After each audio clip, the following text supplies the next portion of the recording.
সম্মানিত গাইস, আসসালামু আলাইকুম। আমি আজকে আপনাদের সামনে নামাজের কিছু মাসাইল তুলে ধরব। আপনি অবশ্যই আমার এই ভিডিওটি শেষ পর্যন্ত দেখবেন এবং ভিডিওটি ভালো লাগলে আমার এই চ্যানেলটি সাবস্ক্রাইব করবেন, কমেন্টে আপনাদের মতামত জানাবেন, লাইক এবং শেয়ার দিয়ে আমার পাশে থাকবেন। নামাজের মাসাইল: নামাজের বাহিরে এবং ভিতরে মোট 13টি ফরজ আছে।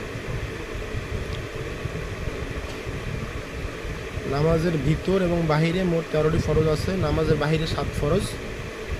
1 নম্বর হচ্ছে শরীর ফাঁক, কাপড় ফাঁক, নামাজের স্থান ফাঁক, সতর ঢাক, কেবলামুখী হওয়া, ওয়াক্ত মতো নামাজ পড়া, নামাজের নিয়ত করা। এটা হচ্ছে নামাজের বাহিরে 7 ফরজ। নামাজের ভিতরে 6 ফরজ: তাকবীরে তাহরিমা বলা, 2 নম্বর হচ্ছে দাঁড়িয়ে নামাজ পড়া, 3 নম্বর হচ্ছে কেরাত পড়া, 4 নম্বরে রুকু করা, 5 নম্বরে হচ্ছে সিজদা করা, 6 নম্বরে আখিরি বৈঠক করা। এটা নামাজের ভিতরে 6টি ফরজ। নামাজের ওয়াজিব 14টি। নামাজের ওয়াজিব 14টি। 1 নম্বর হচ্ছে সূরা ফাতিহা পূর্ণভাবে পড়া, পরিপূর্ণভাবে পড়া। 2 নম্বর সূরা ফাতিহার সঙ্গে অন্য সূরা মিলানো। 3 নম্বর হচ্ছে রুকু সিজদায় দেরি করা। 4 নম্বর হচ্ছে রুকু হতে সোজা হয়ে দাঁড়িয়ে দেরি করা। 5 নম্বর হচ্ছে 2 সেজদার মাঝখানে সোজা হয়ে বসে দেরি করা। 6 নম্বর মধ্যবর্তী বৈঠক করা।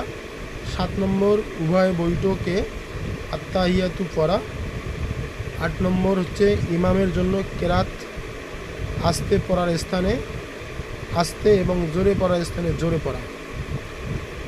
ভিতরে নামাজের দোয়ায়ে কুনুত পড়া। 10 নম্বর 2 ঈদের নামাজে 6 তাকবীর বলা। 11 নম্বর হচ্ছে ফরজ নামাজের প্রথম 2 রাকাতকে কেরাতের জন্য নির্ধারিত করা। 12 নম্বর হচ্ছে প্রত্যেক রাকাতে ফরজগুলোর ধারাবাহিকতা ঠিক রাখা। 13 নম্বর হচ্ছে রাকাতের ওয়াজিবগুলোর ধারাবাহিকতা ঠিক রাখা। 14 নম্বর হচ্ছে আসসালামু আলাইকুম ওয়া রাহমাতুল্লাহ বলে নামাজ শেষ করা। এটি হচ্ছে নামাজের মধ্যে 14টি ওয়াজিব। নামাজে সুন্নতের মুয়াক্কাদা 12টি। নামাজের মধ্যে সুন্নতে মুয়াক্কাদা 12টি। 1 নম্বর হচ্ছে 2 হাত উঠানো, 2 হাত বাঁধা। 2 নম্বর হচ্ছে 2 হাত বাঁধা। 3 নম্বর হচ্ছে ছানা